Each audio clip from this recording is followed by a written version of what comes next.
Bonjour. Je voudrais, moi le prédicateur Paillon, vous apporter un sujet de la parole de Dieu. Tout ce que la Bible nous apporte, nous dit, est vrai. La parole de Dieu, elle n'est ni antique ni moderne. La Bible est éternelle. Son grand sujet, elle nous présente que Dieu est tout-puissant et qu'il est créateur, avec Jésus son Fils et le Saint-Esprit. Ces trois personnes divines, le Père, Jésus-Christ son Fils et l'Esprit Saint, ne sont pas trois dieux, mais ils sont trois personnes qui sont Dieu. Il n'y a rien qui existe que le Père n'a pas créé, il n'y a rien qui existe que le Fils n'a pas créé, il n'y a rien qui existe que le Saint-Esprit n'a pas créé. Ils ne sont pas créatures, mais créateurs. La création de Dieu, elle nous est présentée par la Bible, que Dieu a créé les anges, ce monde céleste. Nous trouvons aussi dans la Bible la parole de Dieu, que Dieu, avec son Fils et l'Esprit Saint, ont fait la création, ont créé la création du commencement. Et cela a une portée qui nous plonge dans l'infini. Et la Bible nous présente qu'il y a une troisième création, c'est la création des 6 jours. Mais j'aimerais attirer votre attention sur la création des anges. Les anges sont des êtres célestes créés par Dieu et par Jésus-Christ et l'Esprit. Le seul livre au monde qui nous présente les anges près de 300 fois, c'est la Bible.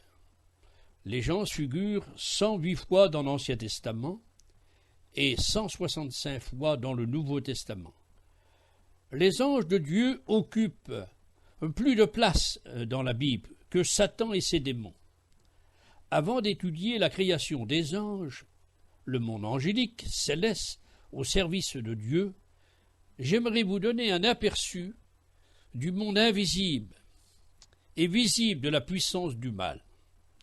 En premier lieu, il y a Satan, il y a ses démons de ce monde invisible, et puis il y a aussi ce monde visible que nous trouvons par ce monde. Aujourd'hui, les hommes présentent la force du mal, la magie noire, la sorcellerie, la sorcière, l'exorcisme, les sataniques, l'envoûtement, le désenvoûtement, le spirit, les cultes aux démons, l'invocation des morts, la science-fiction, force maléfique au service du mal, possession, courroux. Le monde entier est environné par la puissance du mal, au service de Satan, le diable. Rien d'étonnant que la Bible, parole de Dieu, nous dit que le monde entier est sous la puissance du malin. Mais Dieu est le maître. La Bible, qui est la parole de Dieu, nous dit que nous sommes environnés d'un monde aussi, d'esprits plus nombreux et plus puissants et riches en ressources que ce monde obscur que je viens de citer. Le prédicateur Paillon, qui est moi-même, j'aimerais vous tirer le rideau pour vous donner un aperçu, vous faire voir derrière le rideau, derrière l'écran, le monde invisible de Dieu. Mais quelle force, quelle protection. Voici quelques petits tiroirs que j'ai tirés dans la Bible pour vous présenter. La Bible appelle ce monde céleste les anges. Les anges, c'est le monde céleste. La Bible nous enseigne que ce monde céleste, les anges, ont une existence. Ils font partie de la création de Dieu. Il est tout important de les connaître, de connaître leur existence. Leur existence ne saurait mettre en doute. Bien qu'aujourd'hui, certains, comme le faisaient les Sadducéens autrefois dans les Actes des Apôtres, chapitre 23 et verset 8, nous disons nier la l'existence des anges. Mais ce monde angélique est bien réel. Mais ce monde céleste, les anges, qui les a créés? Point d'interrogation, mais je vais vous donner l'explication. La création des anges, c'est la première création. Les anges ne sont pas éternels, ils n'ont pas toujours existé. Ils ont vu un commencement, comme l'homme, comme la terre, comme la création du commencement. L'homme aussi a vu son commencement. Les anges n'auront pas de fin, les hommes non plus, concernant l'âme de l'homme. La création des anges semble, d'après la Bible, que c'est la première création de Dieu. Mais j'aimerais vous présenter un point capital, disons, pour vous montrer tout d'abord les auteurs de la création des anges. Ce point capital que je vais vous présenter, à savoir Dieu le Père, Jésus son Fils et le Saint-Esprit, n'ont jamais été créés. Ils existent de toute éternité. Ils sont créateurs et non créatures. Ils ont créé les anges, ils ont créé l'univers, ils ont créé la création des 6 jours. Et comme j'ai dit, il n'y a rien qui existe qui n'ont pas créé car ils sont créateurs. Dieu le Père, Jésus son Fils et le Saint-Esprit sont divins ou Dieu au sens absolu. Et on dit Amen. Mais les anges ont été créés ainsi que toute leur armée céleste par Dieu le Père. Il est écrit dans le psaume 148, versets 2 à 4, « Dieu a commandé et les anges ont été créés. » La Bible déclare « Les anges ont été créés par Jésus-Christ, le Fils de Dieu, par lui et en travers lui et pour lui. » Colossiens, chapitre 1, verset 16. La Bible mentionne aussi que l'armée des cieux a été faite par le Saint-Esprit. Psaume 33, verset 6. Dont ces 3 personnes divines, qui est le Père, le Fils et l'Esprit Saint, sont les créateurs des anges.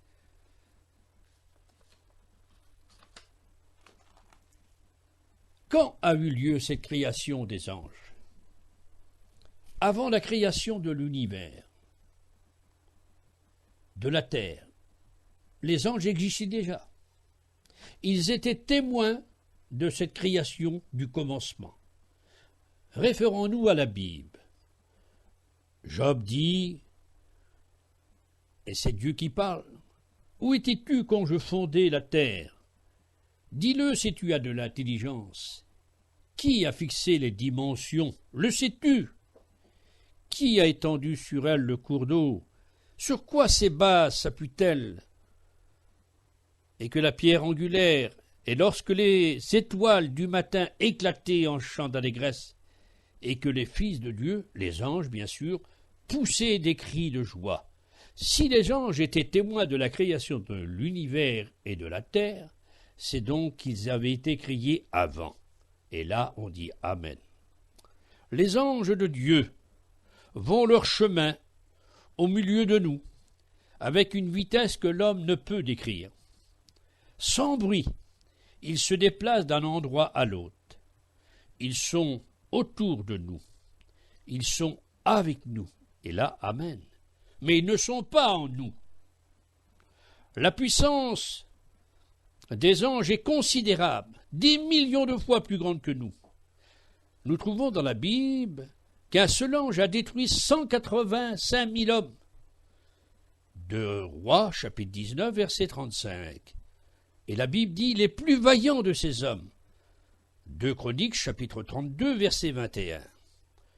Les anges sont supérieurs aux hommes, en force et en puissance. Cela est écrit dans le psaume 103, verset 20, dans la 2e épître de Pierre, chapitre 2, verset 11. Martin Luther a dit que les anges sont des créatures spirituelles créées sans corps par Dieu, pour être au service des chrétiens, de l'Église. La Bible dit que les anges s'intéressent à nous, à notre bonheur, à notre salut. Actes chapitre 10, versets 1 à 7. Ils nous protègent des dangers.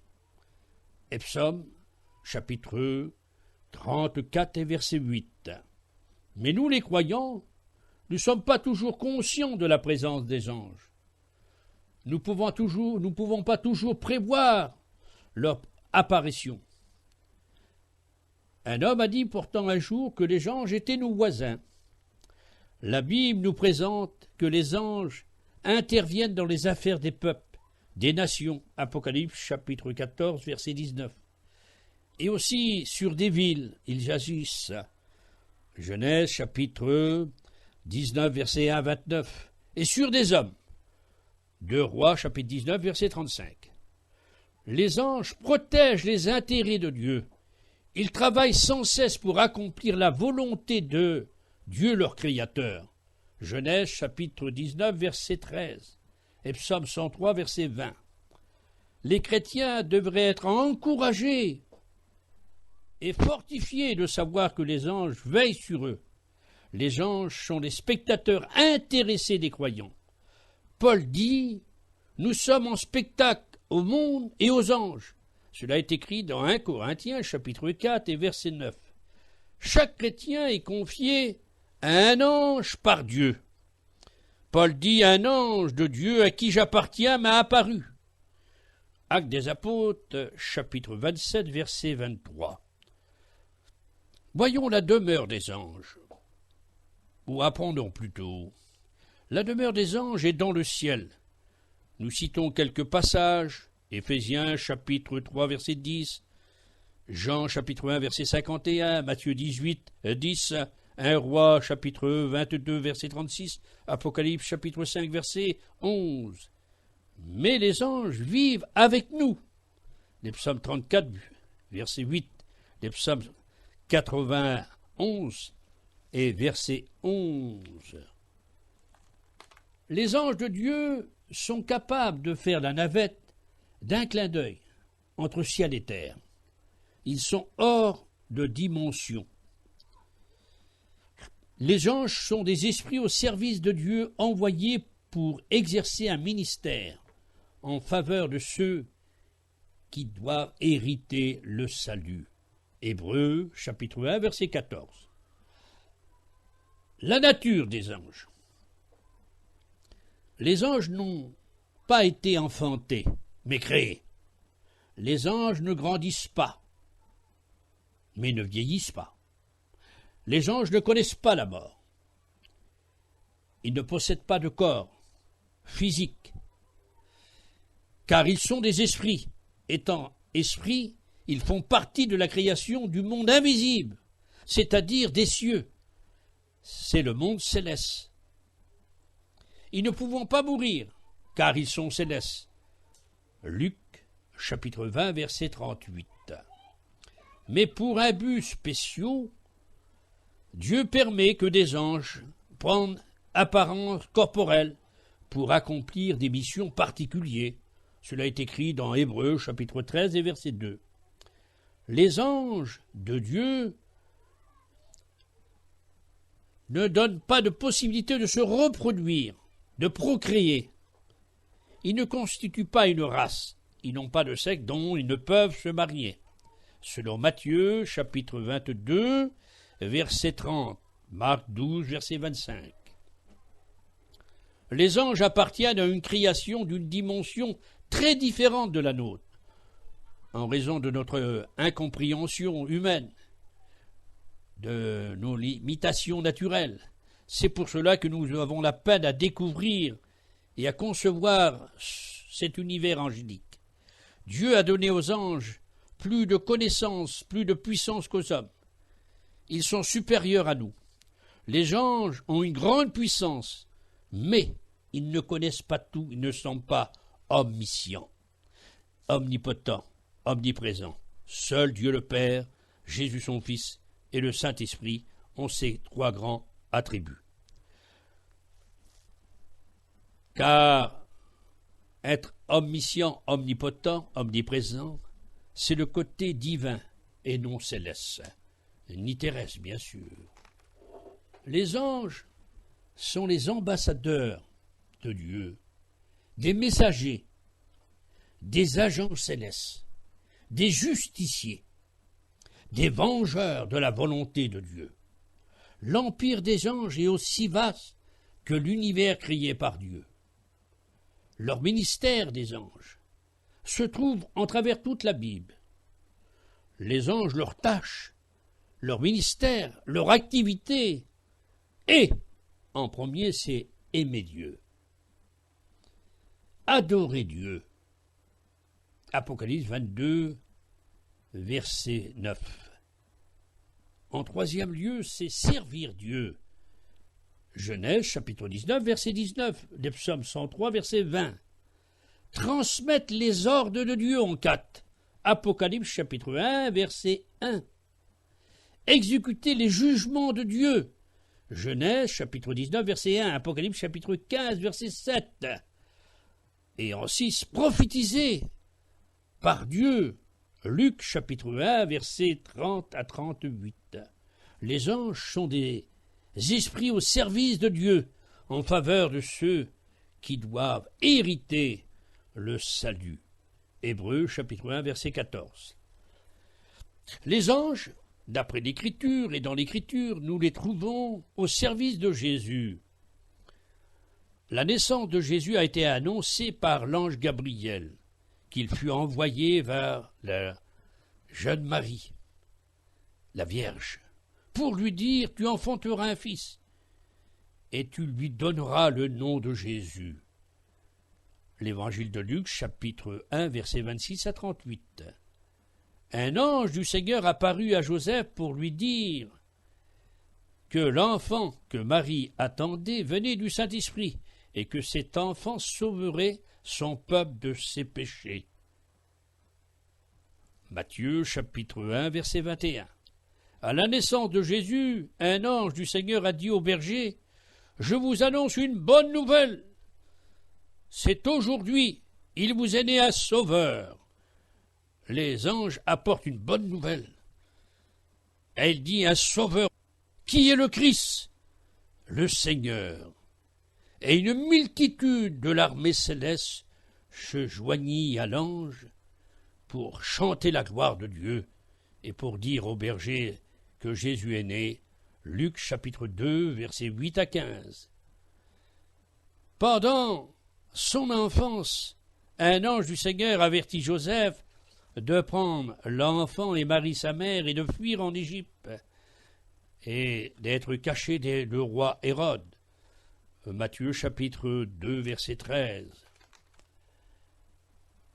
Nous trouvons toujours les anges au service de Jésus. Après la mort d'Hérode, un ange du Seigneur a averti Joseph de prendre l'enfant et sa mère de retourner dans son pays. Matthieu chapitre 2, verset 19 à 21. Au début de son ministère, après la tentation dans le désert, les anges ont servi Jésus. Matthieu chapitre 4, verset 21, Jésus avait résisté à Satan, petit tiroir. Jésus dans le désert avait jeûné 40 jours et 40 nuits. Satan est venu pour le tenter. Jésus n'a pas invité les démons, petit tiroir de paillons, car je peux dire que Jésus a dit tes petits caporals, ça sera pour plus tard. Mais si tu veux la guerre, viens au désert. Et Jésus a déjà aplati Satan au désert. Et là, on dit Alléluia.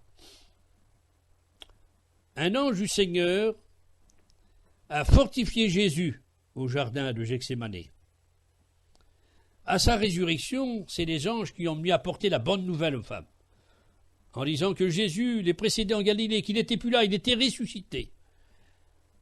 Et concernant son retour, les anges ont dit, lorsque Jésus monte au ciel, aux apôtres, il reviendra de la même manière qu'il est parti. Actes chapitre 1, verset 11. Les anges adorent Dieu et Jésus-Christ. Tous les anges de Dieu ont reçu l'ordre d'adorer Jésus le Fils de Dieu. Et cela est écrit dans Hébreux chapitre 1, verset 6, Apocalypse chapitre 5, verset 13 à 14. Maintenant, nous trouvons aussi que les anges, ce monde céleste, sont au service des serviteurs de Dieu. Et là, je dis Amen. Les anges délivrent les serviteurs de Dieu en péril. Actes chapitre 5, verset 19. Actes chapitre 12, verset 7. Les anges révèlent le plan de Dieu aux serviteurs de Dieu. Luc chapitre 1, verset 11 à 16. Leur montrant ce qu'ils doivent faire. Dirigeant les serviteurs de Dieu. Matthieu chapitre 13, verset 20. Actes chapitre 8, verset 26. Les anges encouragent les serviteurs de Dieu au moment des privations, des fatigues, des dangers. Et cela est écrit dans Actes chapitre 27, verset 23. Et les anges, nous les trouvons aussi dans un point qui est formidable, c'est pour les chrétiens, et vous, amis chrétiens, les jeunes comme les vieux, de savoir que les anges sont à votre service, près de vous. Les anges dirigent les croyants vers les serviteurs de Dieu pour connaître la volonté de Dieu. Cela est écrit dans Actes chapitre 10, versets 3 à 8. Les anges font connaître que la prière des croyants est exaucée. Magnifique. Actes chapitre 10, verset 4. Les anges sont chargés de préserver les enfants de Dieu de tout danger et de les garder de tout mal. Et cela est écrit dans le psaume 34, verset 8, et aussi 91, 11 dans le psaume, et dans Matthieu 18, 10. Le rôle des anges à la mort des chrétiens. La Bible déclare que les anges, à la mort d'un chrétien ou d'une chrétienne, ils l'emportent dans le lieu béni, au moment où le chrétien ou la chrétienne rend l'âme. Luc 16, verset 22.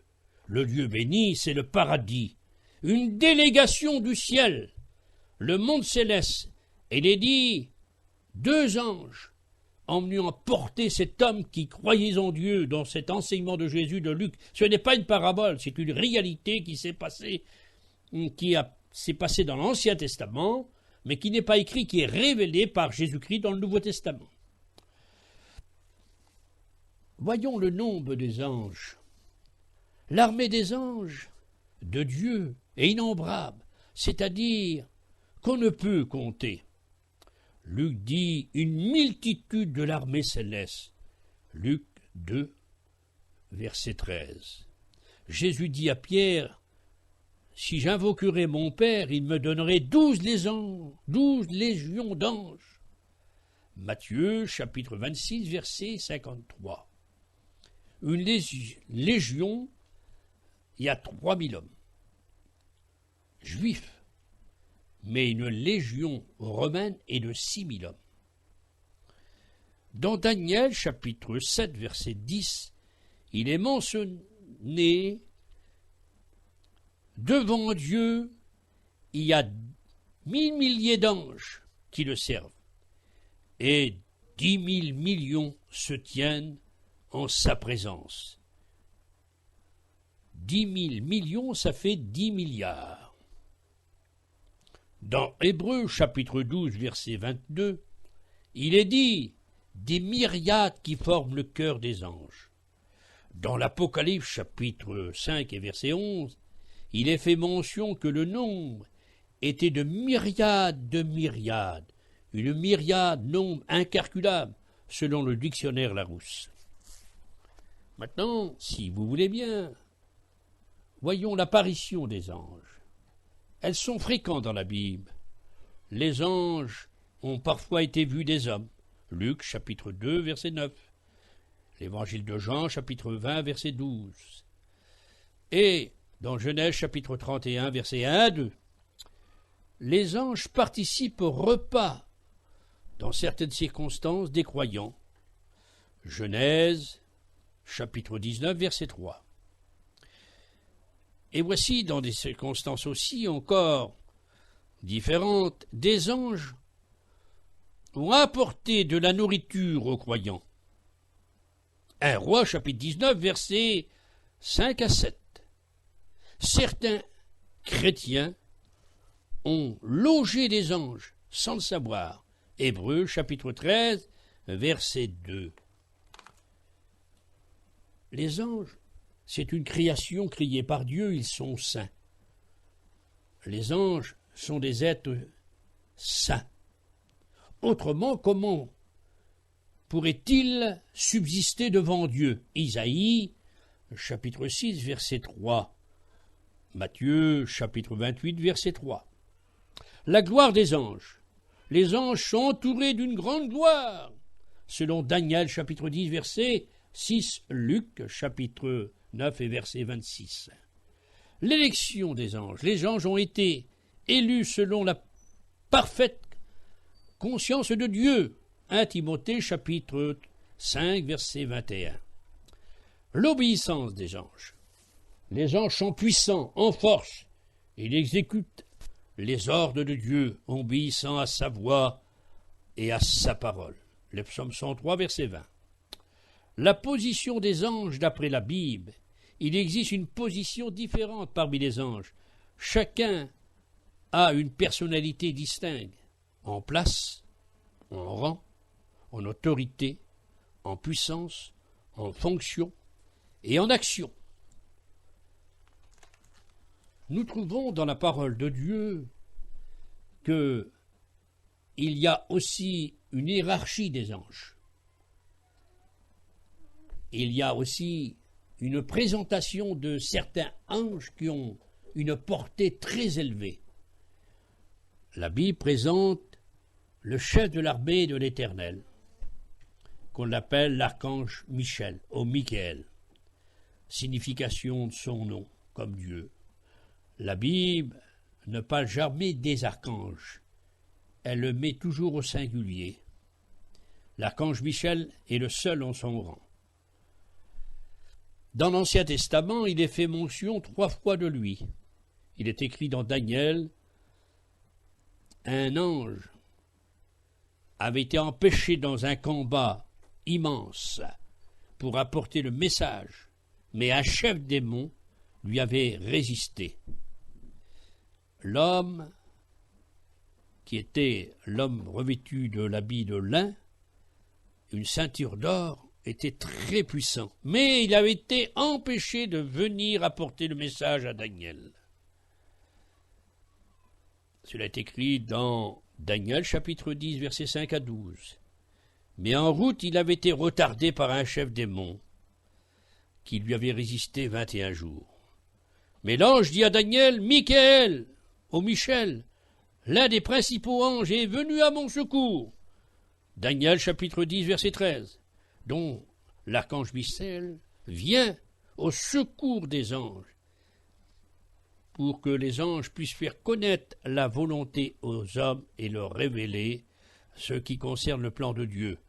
Daniel chapitre 10 verset 21. L'archange Michel apparaît aussi comme celui qui est particulièrement lié au peuple d'Israël. Il est le chef et le défenseur de ton peuple, dit l'ange à Daniel, dans Daniel chapitre 12, verset 1. Il y dit encore, l'homme de lin dit à Daniel, Michael, votre chef. Daniel chapitre 10, verset 21. Donc, cet ange est chargé par Dieu pour secourir les anges, les aider et défendre le peuple d'Israël. Dans le Nouveau Testament, il est fait mention aussi 3 fois de lui. Le Nouveau Testament qui présente Michel ou Michael, c'est le Nouveau Testament qui le présente comme archange. Dans Jude, chapitre 1, verset 9, 1 Timothée, plutôt 1 Thessaloniciens, excusez-moi, chapitre 4, verset 16. Dans le Nouveau Testament, l'archange Michel apparaît 3 fois. Jude, frère de Jésus, dit « Or l'archange Michel, lorsqu'il contestait avec le diable, lui disputait le corps de Moïse, n'osa porter contre lui un jugement injurieux. Mais il dit que le Seigneur te reprime. » Jude 1, verset 9. Dans l'Apocalypse, il est dit qu'il y eut guerre dans le ciel. Michel avec ses anges, combattirent contre le dragon qui est Satan et ses anges, une bataille à l'échelle de l'univers. Mais la puissance obscure, Satan et ses anges, ne furent pas les plus forts. L'archange Michel et ses anges remportèrent la victoire. Et il est dit que Satan et ses anges ont été précipités tombant sur la terre. Apocalypse chapitre 12, versets 2 à 12. Nous trouvons, pour la troisième fois dans le Nouveau Testament, l'archange Michel, au retour de Jésus, saluera par un grand cri la venue de Jésus, accompagné qui va proclamer la nouvelle merveilleuse du retour de Jésus-Christ et la résurrection. Il est dit, le Seigneur lui-même a un signal donné à la voix d'un archange. Texte littéral, il est dit, au son de la trompette de Dieu, à la voix de l'archange, et non pas d'un archange. Les morts en Christ ressusciteront, c'est Jésus qui les ressuscitera, Dieu le Père. Amen. 1 Thessaloniciens, chapitre 4, verset 15. La Bible nous présente aussi un ange tellement grand qui s'appelle Gabriel. En hébreu, héros de Dieu ou Dieu puissant. Gabriel apparaît 4 fois dans la Bible. La position de Gabriel peut être un chérubin, mais il n'est pas dit. Il est seul dans son genre. Il s'appelle Gabriel. Gabriel, dans l'Ancien Testament, il a appelé l'homme Gabriel. Il apparaît 2 fois dans Daniel. Nous le voyons annonçant les visions de Dieu concernant les derniers temps. Dieu, depuis son quartier général de son ciel, a chargé l'ange Gabriel de porter à Daniel son message pour lui révéler les plans divins de l'histoire concernant la fin des temps. Il est écrit, un homme cria et dit, Gabriel, explique-lui la vision. Daniel dit, Gabriel vint près de moi, et il me dit, sois attentif, car la vision concerne un temps qui sera pour la fin. Daniel, chapitre 8, versets 16 à 17. Gabriel explique à Daniel les 70e semaines, ou les 70 semaines, qui marqueront les temps de la fin. Daniel, chapitre 9, verset 24. Résumé de Gabriel dans l'Ancien Testament, Gabriel explique à Daniel, Gabriel dit que Daniel doit être attentif, Gabriel touche Daniel et le fait tenir debout. Tout cela est écrit dans Daniel 8, chapitre 8 et verset 16, verset 17, Daniel 8, verset 18, et il nous est dit que Gabriel va faire voir à Daniel des choses formidables. Gabriel va instruire Daniel, chapitre 9, verset 22.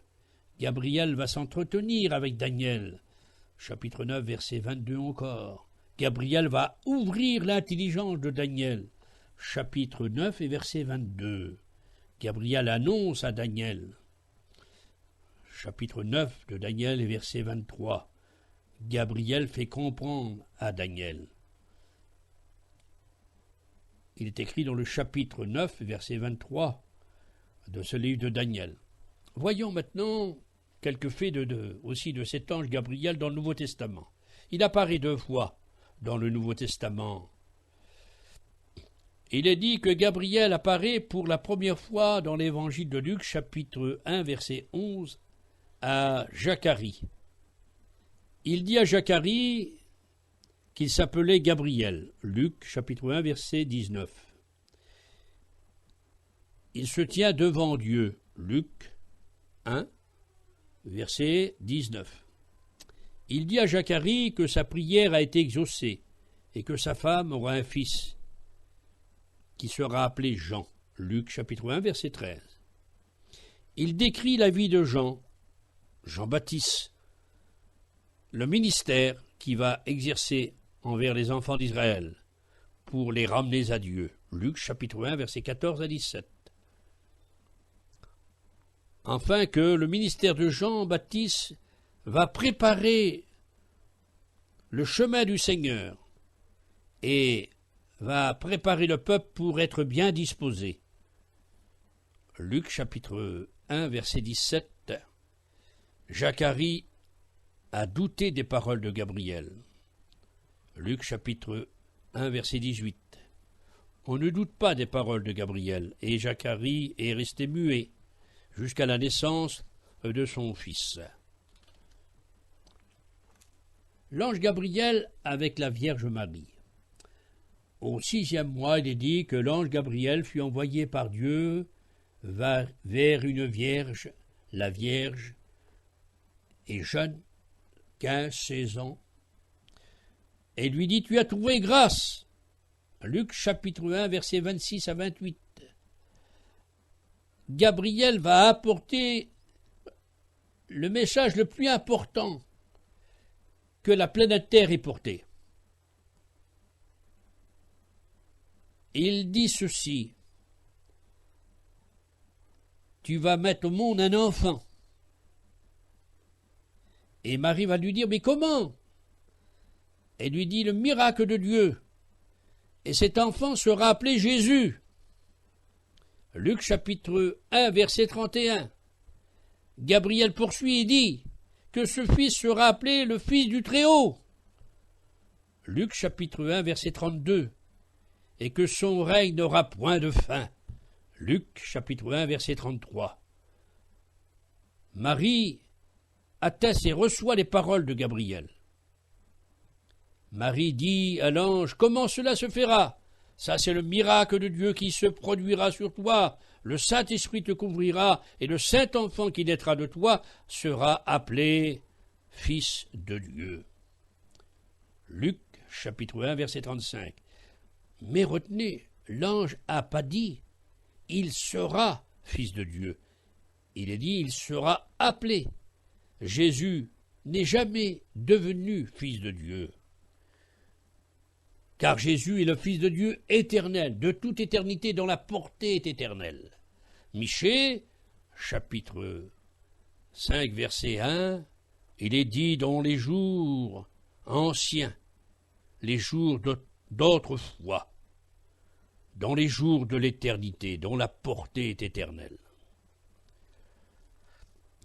De tous les temps, l'annonciation divine de Gabriel, de l'incarnation en chair du Fils de Dieu, est le fondement de la foi, du salut du monde. Première épître de Jean, chapitre 4, versets 2 à 3. Donc Gabriel a annoncé la naissance du Christ. Nous trouvons aussi qu'il y a dans la Bible ces anges grands. Nous avons trouvé les anges du Seigneur, des noms, Michel, Michael, l'archange, Gabriel. La Bible nous présente aussi une seule fois les Séraphins, qui signifient les brûlants, ardents.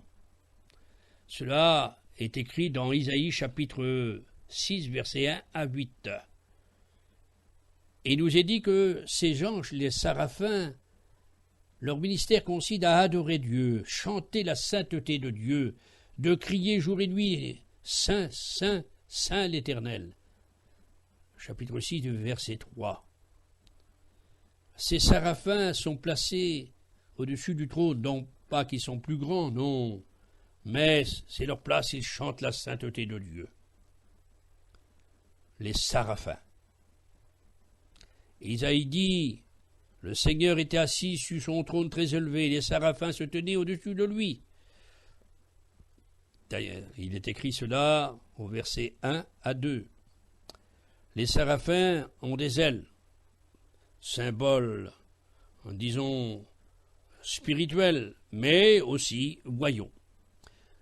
Il est dit 2 pour se couvrir la face, symbole de la prière, adoration, 2 pour se couvrir les pieds, symbole de l'humanité, 2 pour voler, symbole du travail au service de Dieu. Les séraphins crient que la terre est pleine de la gloire de Dieu. Les séraphins sont indescriptibles dans leur fonction. La Bible ne donne pas une connaissance à fond des séraphins. Une seule fois, elle parle dans le chapitre 6 d'Isaïe. Mais laissez-moi vous dire que ces anges existent et ces anges ont une place importante. Les séraphins. Les séraphins, pour finir la note, il nous est dit qu'ils sont capables de prendre la pincette et un charbon ardent ou la pierre ardente sur l'autel. Car Isaïe, dans cette présence-là, a dit « Malheur à moi, je suis un homme aux lèvres impures, et j'habite au milieu d'un peuple aux lèvres impures. » Mais les anges ont touché sa bouche avec la pincette. Les anges ne pouvons pas pardonner les péchés, mais ils l'ont pris de ceux qui étaient de l'autel. Et cela, c'est le côté divin, Dieu. Les séraphins, leur nom, les brûlants ardents, ils sont mentionnés une seule fois dans la Bible, au verset 2 du chapitre 6. Au-dessus du trône de Dieu, ils crient et ils chantent la sainteté de Dieu. Et ils disent que la terre est pleine de la gloire de Dieu. Ils peuvent tenir dans leurs mains des pierres ardentes prises avec des pincettes sur l'autel de Dieu, verset 6 du chapitre 6. Ils peuvent parler à des serviteurs de Dieu découragés, comme Daniel, chapitre 6, verset 7. Ils peuvent dire aux hommes « Ton iniquité a été enlevée, ton péché est expié », bien sûr par Dieu. Chapitre 6, verset 7. Voyons maintenant, si vous voulez bien, un groupe d'anges. La Bible les appelle les chérubins. Les chérubins sont mentionnés dans la Bible, c'est eux qui sont mentionnés plus de 80 fois. Mais ils sont mentionnés une seule fois dans le Nouveau Testament, au chapitre 9 des Hébreux, au verset 5. Les chérubins, ce sont des anges très élevés, liés à la gloire de Dieu. Ézéchiel chapitre 10, verset 4. Ézéchiel chapitre 10, verset 18. Et nous est dit que les chérubins ont porté sur eux et ils ont porté la gloire de Dieu. Les chérubins, il est dit que Dieu se déplace sur eux.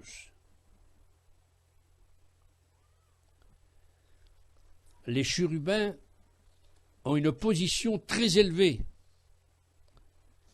La Bible déclare que 2 chérubins se tenaient dans le jardin d'Éden pour empêcher Adam de venir et de manger l'arbre de la vie. Genèse chapitre 3, verset 24. Mais nous trouvons que les chérubins étaient dans le lieu très saint, recouverts d'or, étaient sur l'arche où on mettait le sang, le propitiatoire. Et là, ils regardaient le sang. Les chérubins ont une place particulière. Lucifer, il nous est dit qu'il était un chérubin avant qu'il ait péché, bien sûr. Un chérubin protecteur, aux ailes déployées. Ézéchiel chapitre 28, verset 14.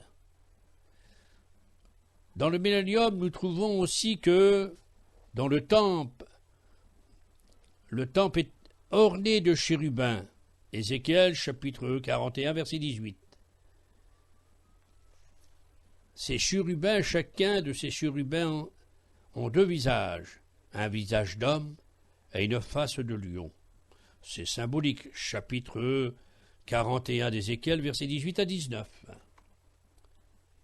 Les chérubins, petits tiroirs, défendent la sainteté de Dieu, empêchent les hommes déchus de venir prendre et de manger de l'arbre de la vie, nous avons dit dans Genèse 3, 24. Ils sont gardiens du sanctuaire du lieu très saint, dans Exode, chapitre 25, verset 22. Les chérubins sont en dessous du trône de Dieu. Nous trouvons ça dans Ézéchiel, chapitre 10 et verset 15. Les chérubins portent la gloire de Dieu, nous avons dit tout à l'heure, du Dieu d'Israël. Il est dit que la gloire de Dieu d'Israël se leva sur les chérubins, sur lequel elle était. Ézéchiel, chapitre 9, verset 3. La gloire de l'Éternel s'éleva au-dessus des chérubins. Ézéchiel, chapitre 10, verset 4. La gloire de l'Éternel se retira du seuil de la maison, disons, du temple, et se plaça sur les chérubins. Ézéchiel, chapitre 10, verset 18.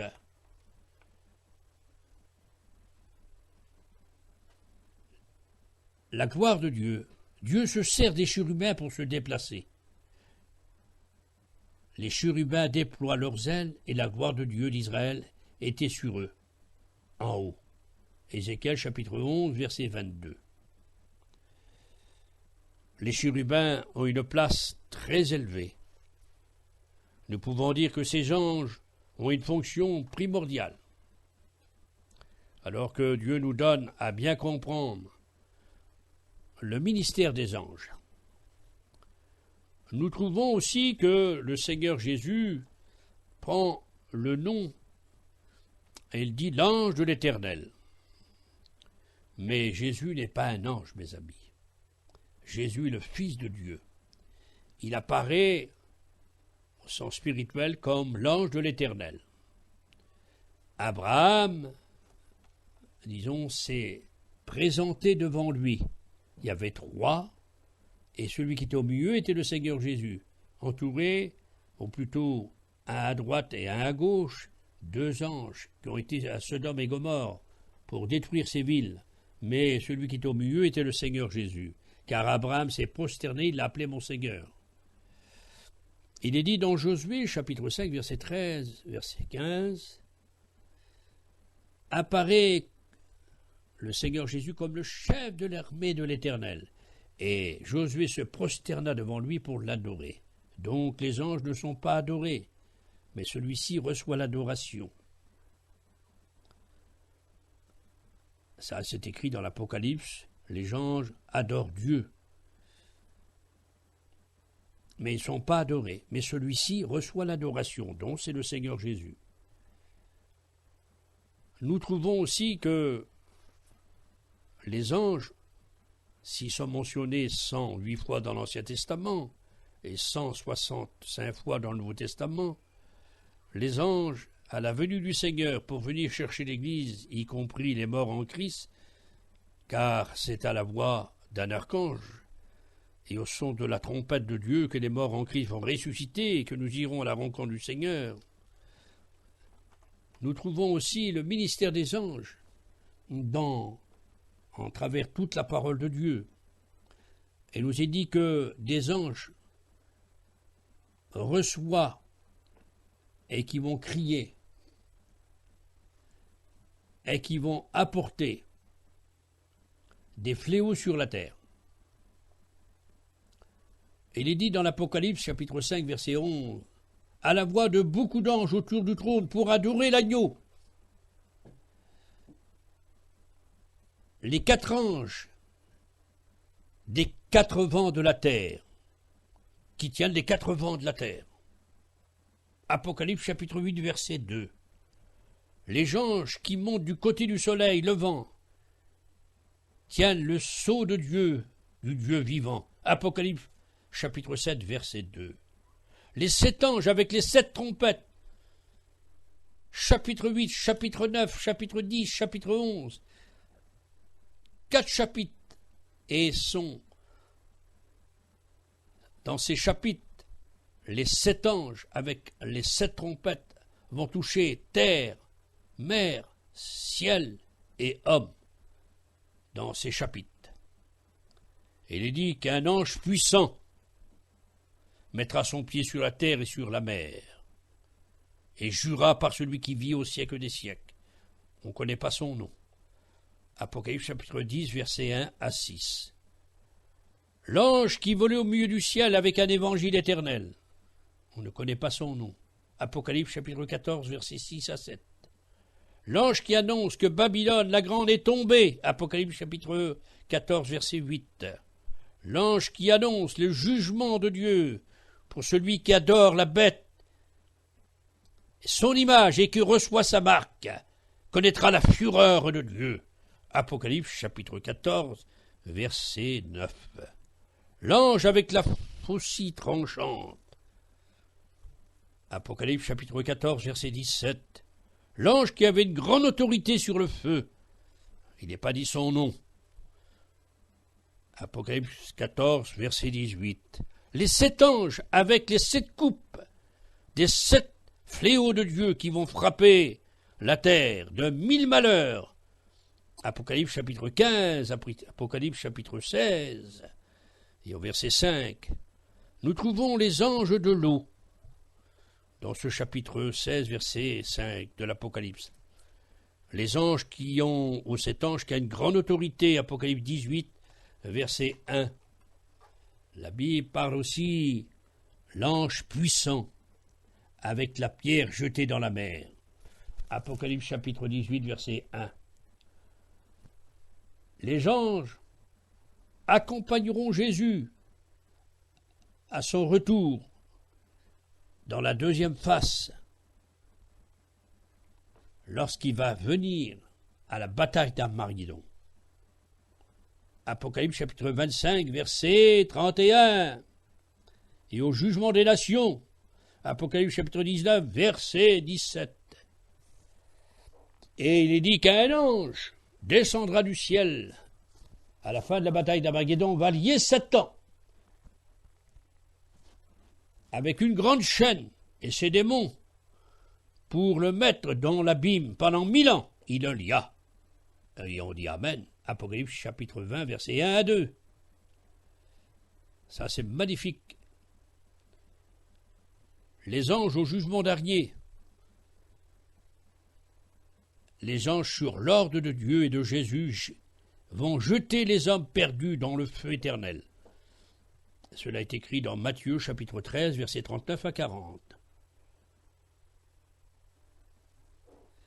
Les anges, Dieu leur a donné une qualité nécessaire pour permettre d'être les agents de sa sainteté, pour accomplir ses desseins. En quelque sorte, ils sont les assistants de leur Créateur, qui est le maître et souverain de l'univers. Dieu a donné à ses anges la capacité de mener à bien ses entreprises divines. Dieu a envoyé son ange pour montrer à ses serviteurs les choses qui doivent arriver bientôt. Apocalypse chapitre 22, verset 6. Jésus dit « J'ai envoyé mon ange pour attester ces choses dans l'Église. » Apocalypse chapitre 22, verset 16.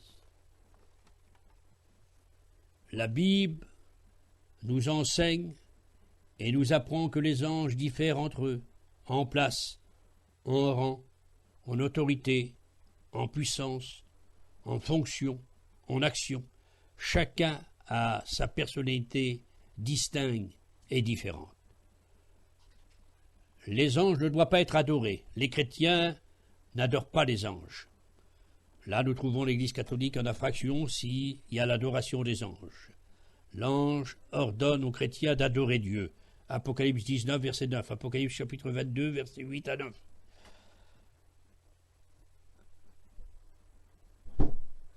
Il nous est dit qu'à la résurrection, Jésus nous donne une image que l'Église sera semblable aux anges, comme les anges, mais on ne sera pas des anges. Ça sera qu'à ne pas mourir et de se marier. La Bible présente près de 300 fois que Dieu dispose des anges innombrables à sa disposition. Moi, païen, je crois aux anges, bien que j'en ai jamais vu, mais j'ai ressenti leur présence.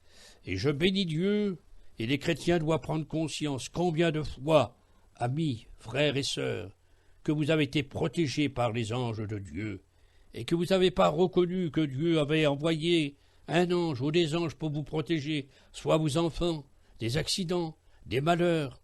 Et oui, les anges campent près de ceux qui craignent Dieu.